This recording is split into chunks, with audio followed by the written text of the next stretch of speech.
परत एकदा लढायला तयार आहोत। हिंदी में जानना चाहेंगे सर, जिस तरह से शपथ घेणार आहात का? कारण की काल महाविकास आघाडीकडनं म्हणजे निषेध केला गेला, शपथ घेतली नाही काँग्रेसचे आमदार। कालच्या दिवशी एक प्रातिनिधिक निषेध केला असं आम्हाला समजतंय, पण आज लोकांनी आम्हाला निवडून दिलेलं आहे। लोकांच्या हिताचे प्रश्न, महाराष्ट्राचे हिताचे प्रश्न मांडण्यासाठी शपथ घेणं हे महत्वाचं आहे। शपथ जर आज घेतली नाही तर हे जे सत्तेतले लोक आहे परत शपथ घ्यायला देतील नाही देतील हे आपल्याला सांगता येणार नाही। मग अधिवेशनामध्ये जाऊन लोकांच्या हिताचे प्रश्न आपल्याला मांडता येणार नसतील तर मग मला असं वाटतं की कुठेतरी लोकशाही अडचणीत आल्यासारखं वाटेल।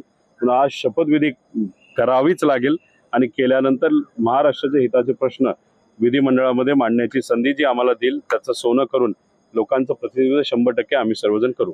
जी हिंदी में जानना चाहेंगे, लातूर में काय काल जो बहिष्कार घातला होता महाविकास आघाडीच्या आमदारांनी भूमिका असा आरोप केलेला आहे। आता शेवटी कसं आहे की विरोधक जे करतात तो स्टंट, ते जे करतात ते मग त्याला नॅचरल काहीतरी आपल्याला म्हणावं लागेल। म्हणजे कुठेतरी मला असं वाटतं की सत्तेत ठीक आहे, आता सत्ता आली आहे, 4-5 महिने त्यांना तिथं द्यावे लागतील। बघूया हे सरकार कसं त्या बाबतीत ते चालवत आहे, लोकांच्या हिताचे प्रश्न ते मांडतात का नाही हे आपल्याला तिथं बघावं लागेल। मी सुद्धा मुख्यमंत्री साहेबांच्या नावाने तिथं एक पत्र घेऊन आलेलो आहे।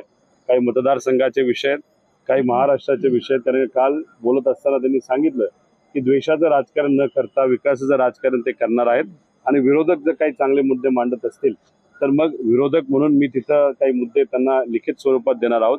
बघू त्या बाबतीत ते काय करतात। सर हिंदी में रोहित जी कर लेते हैं। सवाल की रोहित पवार यांना कुठेतरी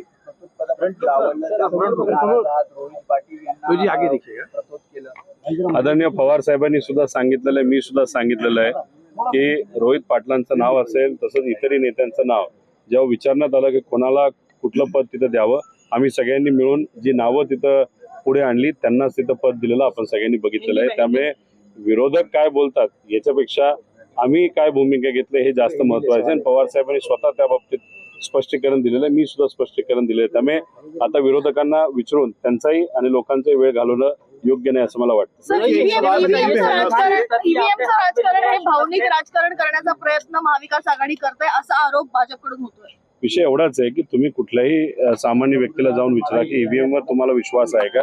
लोकच म्हणतात की आमचा विश्वास आता ईव्हीएम वरनं उठलेला आहे। जेव्हा लोक शंका घ्यायला लागतात ईव्हीएमच्या बद्दल मग लोकशाही धोक्यात आली असं आपल्याला कुठे तिथं म्हणावं लागेल।